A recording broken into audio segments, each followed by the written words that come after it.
안녕하세요. ERP 정보관리사. 이번 시간에는 2019년도 2회 회계 1급 기출문제 풀어보도록 하겠습니다.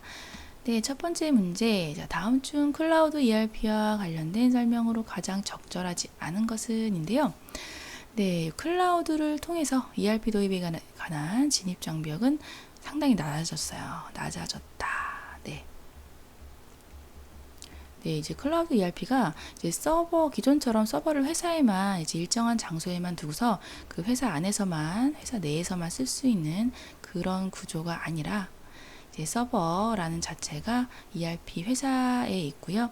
거기에서 원격으로 이제 서버를 이용해서요.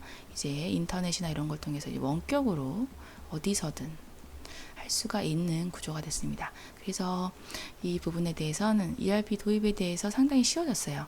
그래서 진입장벽을 낮아졌다고 얘기를 합니다. 그래서 1번이 적절하지 않은 설명. 근데 다른 것들은 이제 그러하다라고 보시면 되겠어요. 네, 다음 2번 문제. 다음 중 ERP에 대한 설명으로 가장 적절하지 않은 것은인데요. 자, ERP는 기능 및 일 중심의 업무 처리 방식을 취하고 있다. 아니죠. 기능 일 아니고요. 이제 프로세스 중심의 업무 처리 방식을 취하고 있다라는 거에서 1번이 적절하지 않은 설명입니다. 그리고 개방적 확장적이다라는 것들 다른 설명들은 다 맞는 설명이 돼요. 그래서 이런 것들 다른 문구들은 읽고 넘어가 주시면 충분합니다. 네, 3번 문제인데요. 경영환경 변화에 대한 대응 방안 및 정보기술을 통한 새로운 기회 창출을 위해서 기업 경영의 핵심과 과정을 전면 개편 이렇게 나오면 일단 BPR이구나 해서 바로 그냥 찾으시면 됩니다. 거의 단골 문제죠. 네, 4번 문제. 다음 중 ERP 도입의 성공 전략으로 바르지 않은 것은인데요. 자, 현재의 업무 방식 그대로 고수하지 말아야 하고요. 최고 경영진도 참여해야 하고요. ERP 구현 후 진행되는 BPR에 대비하면서 순서가 바뀌었습니다. BPR을 먼저 도입한 후에 ERP를 구현하든지 동시에 하든지 아니면 선진화된 프로세스가 탑재된 ERP를 구현한 다음에 BPR과 연결해서 하던가. 그래서 순서가 바뀌었어요. 그래서 3번이 바르지 않은 설명. 네, 그리고 요거 4번 맞는 설명이고요. 5번 문제. 다음 중 ERP의 선택 기준으로 볼 수 없는 것은인데요. 네, 요거는 정답 1번 바로 나왔는데요. 커스터마이징 최대화가 아니라 최소화예요. 최소화. 네, 커스터마이징이라는 건 주문 제작이라고 보시면 되는데요. 회사마다 특징적인 것 이런 것들이 좀 있을 수가 있죠. 많을 수가 있고 그랬을 경우에 그 특징적인 것마다 주문 제작을 통해서 다 그 부분에 대해서 다 이제 커스터마이징을 해주게 되면 최대화 해버리게 되면 만약에 수정이 되거나 뭔가 프로그램상에 뭔가 업그레이드를 해야 되거나 뭐 이랬을 때 상당히 힘들어져요. 복잡해지고 힘들어지고 시간도 많이 들고요. 수정 한번 하려면 커스터마이징 된 것, 즉 주문 제작 형식으로 다 이제 프로그램 언어화 시킨 것들을 다 수정해야 되니까 복잡해지고 시간도 걸리고 이제 그 사람들 프로그램을 써야 되니까 비용도 많이 들 수 있고요. 그래서 1번은 ERP의 선택 기준으로 볼 수가 없습니다. 커스터마이징이 최소화 되는 게 좋아요. 네, 6번. 다음 중 보기에 가라에 들어갈 용어로 가장 옳은 것은인데요. 자, 재무상태표는 일정 시점이죠. 일정 시점 회사의 재무상태를 나타내기 때문에 재무상태인 거를 알려주는 표, 재무상태표인 거고요. 손익계산서는 일정 기간에 회사가 달성한 경영성과. 경영성과라는 거는 이제 기간에 따라서 성과가 나올 수가 있는 부분이라서 일정 기간 동안의 경영성과를 나타내는 재무제표라고 합니다. 그래서 이 부분 1번이 정답. 7번. 보기는 회계공준에 대한 설명이다. 설명에 적합한 회계공준의 명칭을 적절하게 찾은 것입니다. 네, 요거는 가번. 기업의 경제활동은요, 기업 소유주의 경제활동과 구분하여 측정 및 보고한다. 그래서 요거는 기업 실체, 기업을 가지고 기업이 실체가 있다라는 기업 실체의 공준에 대한 내용입니다. 그리고 취득원가 원칙, 유형자산의 감가상각, 수익, 비용, 대응 등의 존립 근거가 된다. 네, 이런 것들은 감가상각, 수익, 비용, 대응 이런 것들은요. 이제 기업이 계속 영위할 거다라는 가정하에서 이렇게 감가상각 같은 경우도 기간에 걸쳐서 오랜 기간에 몇 년에 걸쳐서 감가상각을 하는 부분 그런 것들이 수익 비용 대응의 존립 근거가 됩니다. 정답은 네, 1번 이렇게 됩니다. 그렇게 해서 1번이 정답. 8번 문제. 자, 재무상태표 상에서 자본은요. 자본금, 자본잉여금, 자본조정, 기타 포괄손익 두 개의 이익여금으로 구분합니다. 이 중 계정 과목과 자본금의 연결이 올바르지 않은 것인데요. 자, 이익준비금은 이익여금, 계정 과목, 자본금이 맞고요. 자기주식은 자본조정이죠. 틀렸네요. 2번이 틀렸고 맞는 설명. 9번 다음 계정 과목 중에요. 영업손익에 영향을 미치지 않는 것인데요. 네, 영업손익. 네, 그러면은 요거는 매출액에서 매출원가를 뺀 매출 총이익에서 이제 판관비를 뺀 게 영업손익이었습니다. 그래서 판관비가 아닌 걸 찾으세요라는 게 이 문제의 포커스인 거죠. 그래서 영업의 비용에 해당되는 기부금은 해당되지 않네요. 정답은 1번. 10번 보기에는 이번 회계기간 중에 차입금 계정과 관련된 모든 내용이 표시되어 있습니다. 그 차입금 계정에 대한 설명 중 적절하지 않은 것은 해서 차입금 관련된 T 계정이 나와 있네요. 네, 요거는 일단 1번부터 보시면 3월 1일에 6,300원은 네, 지금 3월 1일자로 온 거죠. 3월 1일자. 네, 3월 1일자 전월 2월이기 때문에 이 부분은 차입금 잔액이 2월 말일에 차입금 잔액이 예, 맞는 설명입니다. 그래서 1번은 맞는 설명이고요. 네, 3월 20날의 거래로 인해 현금이 증가했다라는 부분인데 자, 해당 계정 과목의 T 계정은 요런 분계에서 가지고 온 거예요. 그래서 3월 20일에 대한 분계를 해보면 차입금이 발생된 부분이 이쪽으로 오면 됩니다. 읽으실 때는. 그래서 차입금이 현금 자유로 간다고 생각하시면 돼요. 그래서 분계를 할 땐 차입금 3,000원, 현금 3,000원 이렇게 된 거예요. 이렇게 한 분계가 T 계정으로 이렇게 온 거예요. 그래서 현금이 차변에 있으니까 증가했다라고 생각하시면 안 됩니다. 지금 차입금이 줄었고요. 현금이 나갔어요. 그래서 증가가 아니라 감소. 그래서 지금 차입금 갚은 겁니다. 2번이 틀렸고요. 그렇게 생각하면 3월 22일도 동일하죠. 차입금이 2,000원인 거고 네, 당좌 예금이 2,000원. 이렇게 된 거죠. 네, 그렇게 봤을 때 지금 차입금 3,000원 갚았고 당좌예금 플러스 들어왔습니다. 그래서 요거를 보면 이거 어쨌든 요거 맞는 설명. 그렇게 했을 때 3월 31일 날 차월 2월 되는 거는요. 네, 6,300원에서 3,000원 줄었고 2,000원 늘은 거기 때문에 5,300원 되는 거 맞죠? 그래서 3월 1일보다는 감소했습니다. 그래서 맞는 설명. 정답은 그래서 이렇게 1번이 되겠습니다. 2번이 되겠습니다. 네, 33번 문제. 11번 문제, 33번 문제 왜 나왔을까요? 11번 문제. 자, 보기의 자료를 이용하여 2019년도 결산 후에 손익계산서에 대상되는 대손상각비, 재무상태표에 계상되는 대손중단금, 기말잔액은 각각 얼마인가? 네, 1월 1일 기초의 대손중단금 잔액은 10,000원이었고요. 7월 31일 날 매출채가 5만 원을 대손 처리했어요. 대손 충당금 잔액이 10만 원 있었기 때문에 5만 원만큼 상계했을 거고, 현재 아직까지는 대손 충당금 잔액이 5만 원 있는 상태입니다. 네, 그리고 12월 31일 날 기말 매출채권 잔액이 500만 원, 회수간액이 450만 원이네요. 그래서 요거 차액을 보니까 50만 원만큼이 대손 발생이 되겠구나 라고 예상한 거죠. 그래서 대손 충당금이 기말에 50만 원이 재무상태표에 표시가 돼야 돼요.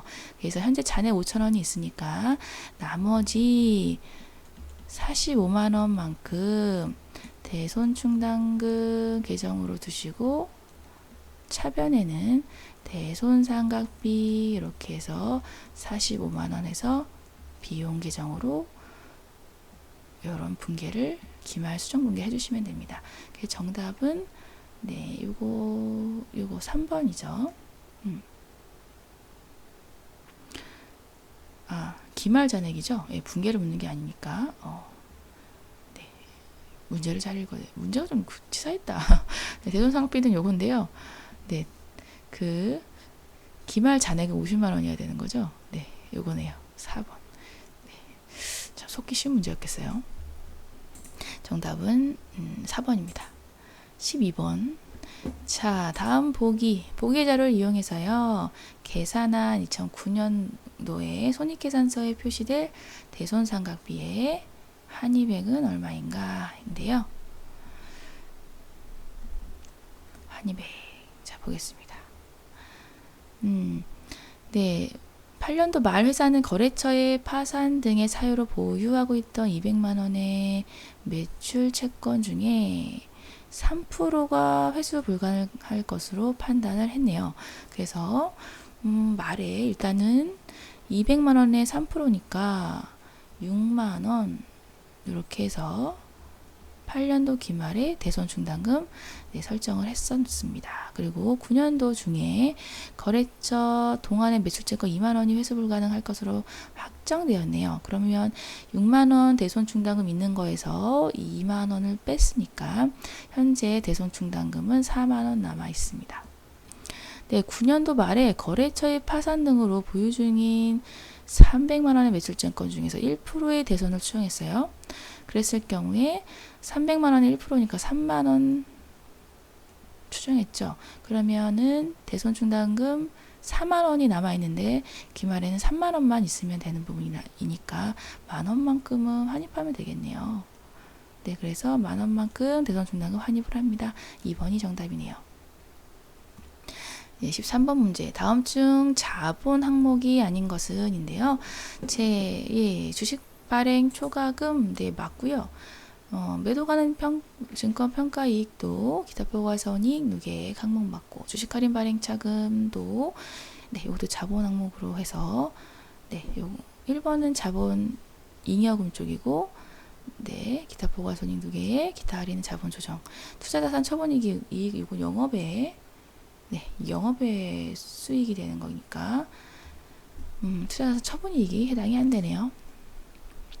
네, 자본 항목 아닌 거 4번. 네, 14번입니다. 보기에서 주어진 조건에 따라서 적성 기업의 자료로 매출 원가를 계산하면 얼마인가 인데요. 네, 이제 기초 상품과 기말 상품, 판매 가는 상품이 있네요. 자, 판매 가는 상품은 기초 상품의 단기 매입액 두 개를 합친 게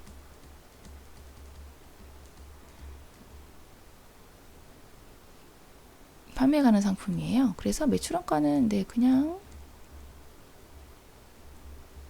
바로 구해지겠네요. 기초 단기 매입 합친 38만 원에다가 기말 거 10만 원 빼주면 37만 원. 10만 원이니까 28만 원.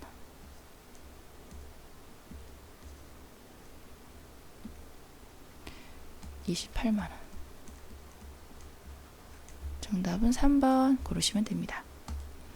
15번 문제. 보기의 회계 정보의 질적 특성 제고에 대한 내용 중에 괄호 안에 공통적으로 들어갈 용어는 자, 회계 정보가 갖춰야 할 가장 중요한 질적 특성은 목적 적합성과 신뢰성이죠. 신뢰성. 네, 신뢰성이 정답. 16번. 보기 자료에 의한 유가증권의 취득원가는 얼마인가인데요. 자, 매도 가능 증권으로 분류되는 시장성 있는 주식 100주이네요. 자, 매도 가능 증권 100주를 주당 2만원에 구입을 했습니다. 그리고 수수료 5만원에 거래수에 5천원. 자, 매도 가능 증권에 취득 시 들어가는 수수료, 그런 부대 비용은 취득원가에 포함을 합니다. 그렇기 때문에 자, 구입 가격 100주당 2만원 구입한 거에다가 플러스 5만원, 5만 5천원 이렇게 해주시면 취득가액이 되는 거예요. 그래서 2055 000 요게 취득가액이 됩니다. 네. 단기매매증권은 수수료 취득원가에 포함 안 했던 거 같이 기억해 주시면 좋겠고요. 네, 17번입니다. 보기는 주 고려에 확인이 가능한 5월달 손익 관련 회계 자료입니다. 이들 항목의 금액은 정확하고 이들 자료를 이용해서 영업이익을 계산하면 얼마인가인데요. 영업 손실은 음수로 표시를 하고 답은 숫자로 표기하라 라는 부분인데, 자, 순매출액, 그리고 매출 할인, 네, 그리고 매출 원가, 이렇게 해서 매출 관련된 자료가 나왔는데, 순매출액이라는 것 자체가 매출 할인과 매출 원가 이런 거 다 매출 할인을 고려했다고 보시면 돼요. 매출 원가는 아니고요. 네, 그래서 매출 할인은 여기서는 필요한 정보가 아니네요. 그래서 순매출액으로 바로 나왔으니까 순매출액은 80만 원이 되는 거고, 마이너스 네, 매출원가 나왔죠. 매출원가 네, 30만 원 바로 나왔습니다. 그래서 이것도 바로 그냥 빼주시면 돼요. 그래서 50만 원 네, 매출 총 이익이 나왔습니다. 그래서 지금 총 매입액이라든가 매입애누리, 매입운임 이런 것들이 필요가 없는 정보가 되었네요. 여기에서 판관비를 빼면, 판매관리비를 빼면 네, 영업이익이 나오는 영업손익, 이익인지 아직 모르겠어요. 손실인지. 영업손익이 나오게 되는데, 자, 판관비, 이자 비용은 영업의 비용이라서 해당 안 되고, 광고 선전비 판관비 맞고요. 기부금 영업의 비용 이라서 아니고, 단기예매증권 처분이익 영업의 수익, 매출 채권의 대손상각비는 판관비 맞습니다. 두 개 합친 6만 원이네요. 빼주면 44만 원 이익이 났습니다. 그래서 44만 원으로 써주시면 되는 문제였어요. 네, 18번 문제입니다. 다음 중 부가가치세법상 누적효과 또는 환수효과를 경감하기 위한 제도에 해당되지 않는 것인데요. 자, 이거 누적효과랑 환수효과 경감이라는 거는 이제 면세나 이제 간이사업자가 있기 때문에 생길 수 있는 게 누적효과와 환수효과라고 생각을 하시면 돼요. 그래서 재활용 폐자원 등의 매입세액 공제라든가 의제매입세액 공제라든가 면세사업자의 면세포기, 간이사업자의 간이가세 포기 이런 것들에 해당되지만 대손세액 공제는 매출세액 공제받기 위한 거기 때문에 해당이 안 됩니다. 얘는 틀렸어요. 네, 누적효과, 환수효과 경감하기 위한 제도는 이런 것들이 있습니다. 네, 그래서 이런 것들, 그러니까 면세사업자, 예를 들면 면세사업자에게 물건을 사게 되면 매입세 공제 부분을 받을 수가 없게 되는 부분들이 있죠. 그래서 그런 것들 때문에 소비자에게 그 매입세 공제 받지 못한 부분까지 전가하는 경우가 있어요. 그런 것들을 경감하기 위한 거라 보시면 되겠습니다. 네, 그래서 18번 문제는 그렇게 풀어주시면 됩니다. 19번 문제, 다음 중 부가가치세법상의 재화의 공급 시기에 대한 연결이 옳지 않은 것은인데요. 네, 현금 판매는 재화가 인도되거나 이용 가능한 때에, 네, 뭐 틀린 말 아니고요. 장기 할부 판매는 재화가 인도되거나 이용 가능하게 된 때, 이거 아닙니다. 장기 할부 판매는 대가의 각 부분을 받기로 한 때. 요거예요. 그래서 2번이 틀렸네요. 예, 다른 거는 맞는 설명입니다. 네, 20번 문제. 다음 중 현행 우리나라의 부가가치세법상 면세 대상에 해당되지 않는 것은 인데요. 네, 수돗물, 토지, 연탄, 무연탄 맞는데 전세버스는 해당되지 않아요. 시내버스는 가능한데요. 전세버스, 우등고속, KTX, 항공기 이런 것들은 면세 아닙니다. 과세예요. 21번 문제. 다음 중 현행 우리나라의 부가세법의 특징에 대한 설명으로 가장 올바르지 않은 것은인데, 자, 부가세는 그 세후 다음에 정가를 예정하는 간접세이다. 네, 예정하는 말이 좀 그렇지만 어쨌든 간접세 맞습니다. 부가가치세 과세 표준은요, 당해 거래 단계에서 창출된 부가가치액과 원칙적으로 일치합니다. 요거는 창출된 각 당해 거래 단계에서 창출된 부가가치액. 요거는 최종 거래 단계에서의 공급가액이 총 부가가치액하고 일치하는 거지. 요거는 좀 말이 맞지가 않네요. 최종 거래 단계에서의 공급가액이 총 부가가치와 일치한다라는 게 정확한 말입니다. 그래서 요게 가장 올바르지 않다라고 보시면 되겠습니다. 네, 3번 요거 물세 맞고요. 소비지구 과세 원칙이라서 영세율 부과되는 거 맞습니다. 22번 다음 설명 중에 옳지 않은 것은, 자, 법인세 납부할 의무가 있는 자는 법인이 맞는 거죠. 법인에게 세금을 부과하는 게 법인세니까요. 법인은 영리 추구하는지 여부에 따라서 영리, 비영리 구분하는 거 맞고요. 국내에서 사업을 영위하는 모든 법인은 내국 법인 아니요, 외국 법인도 있죠. 외국 법인도 있어요. 외국 법인. 3번이 틀렸습니다. 그리고 4번도 맞는 설명. 법인세 징수하는 기준되는 장소가 납세지입니다. 23번 문제인데요. 양촌테크의 2019년도 기록 사업 내용입니다. 법인세 산출세액은 얼마인가? 네, 법인세로 나왔으니까 외울 필요는 딱히 없었네요.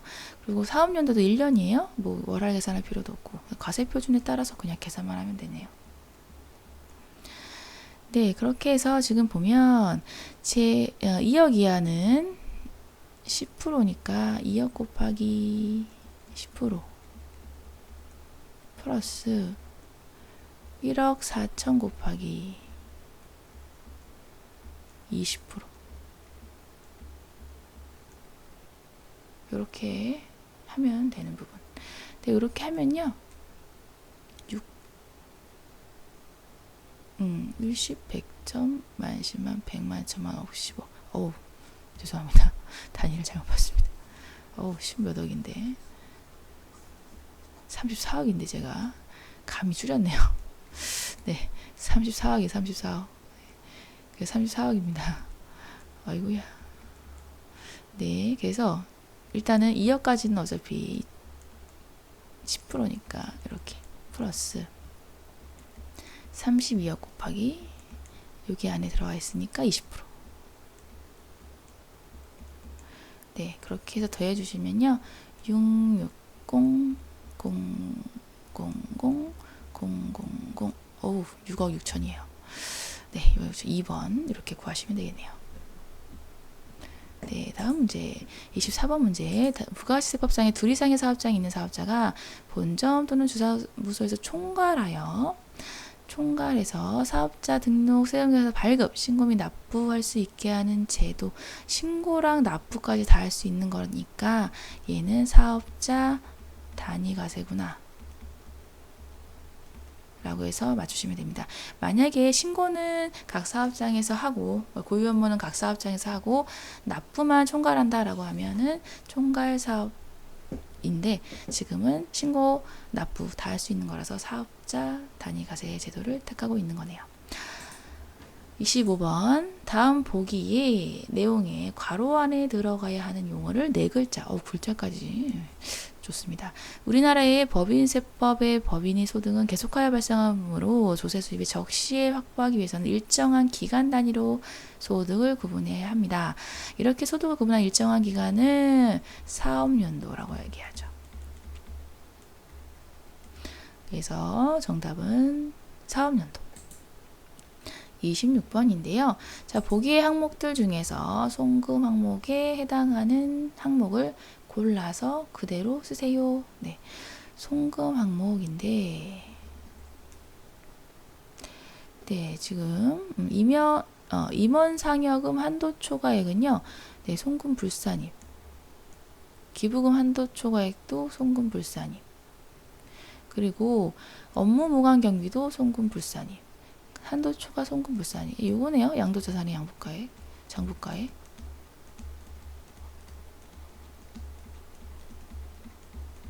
요거가 송금 항목에 해당됩니다. 그래서 요거는 총액으로 표시해야 되기 때문에요. 장부가액 전체가 송금 항목이 되는 거예요. 그래서 정답은 양도자산의 장부가액을 쓰면 되는 문제였네요. 네, 27번인데요. 다음 주 원가 회계 시스템에 대한 설명으로 적절하지 않은 것인데, 자, 표준 원가 계산은 원가 통제, 성과 평가 등의 목적에 사용된다. 맞는 설명. 변동 원가 계산에서는 고정 제조 간접 원가는 제품 원가에 제외된다. 예, 기간 비용을 처리하죠. 제품별 원가 계산은 종합 원가 계산과 개별 원가 계산으로 구분한다. 네, 맞는 설명. 부분별 원가 계산에서 요소별 원가 계산으로 원가 계산 절차가 진행된다. 네, 요 부분 네, 틀리죠. 요소별 원가 계산에서 부분별 원가 계산으로 이렇게 계산 절차가 가는 거지, 부분별 원가 계산에서 요소별 원가 계산으로 가는 건 아니죠. 그래서 4번이 적절치 못했네요. 네, 28번 문제. 창조는 제조 간접 원가 예정 배부를 실시하고 있습니다.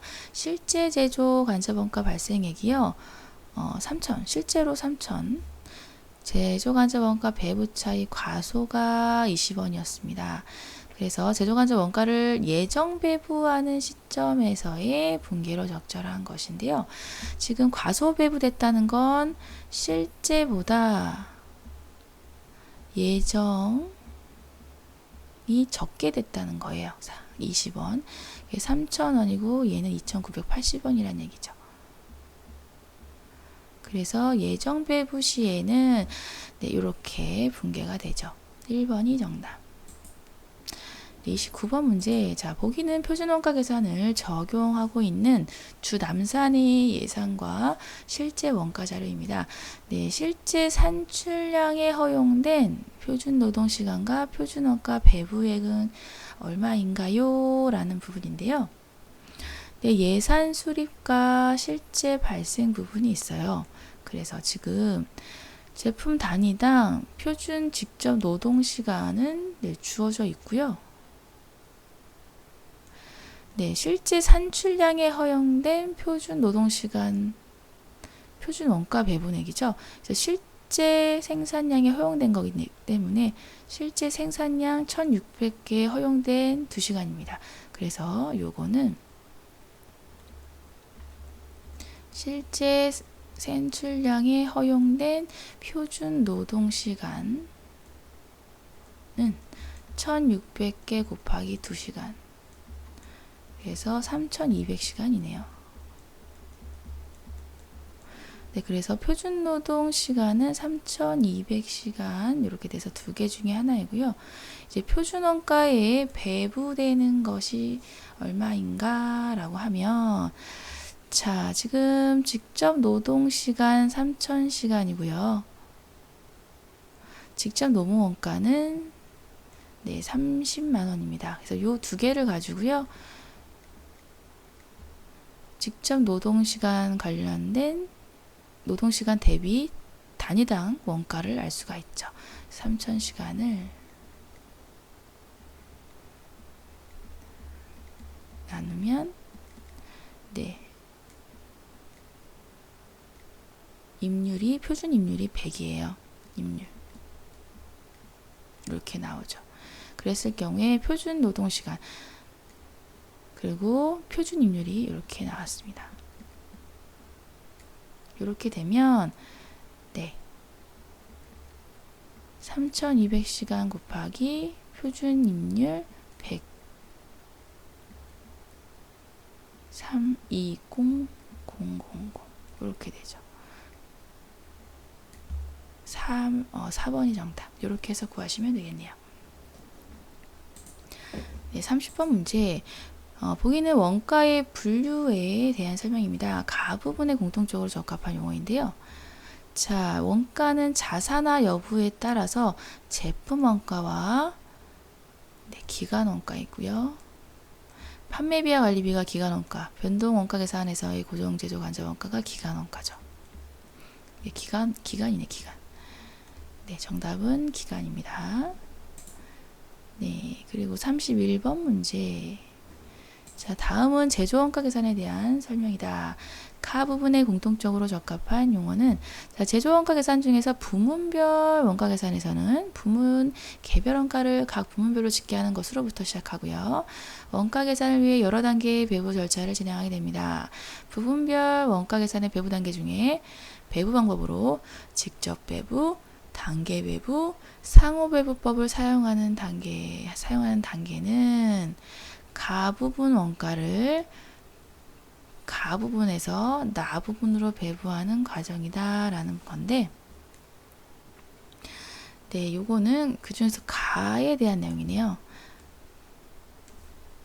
보조 부문의 원가를요, 보조 부문에서 제조 부문으로 배부하는 과정이죠. 그래서 보조가 해당이 됩니다. 정답은 보조.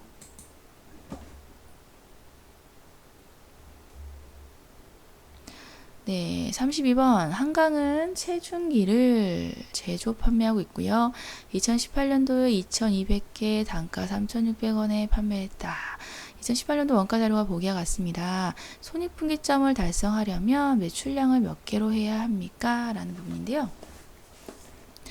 네, 지금 보니까 총변동원가, 총구성원가 이렇게 있고 개당 변동원가 이렇게 있네요. 그리고 손익분기점 매출량이니까 공식으로 써보면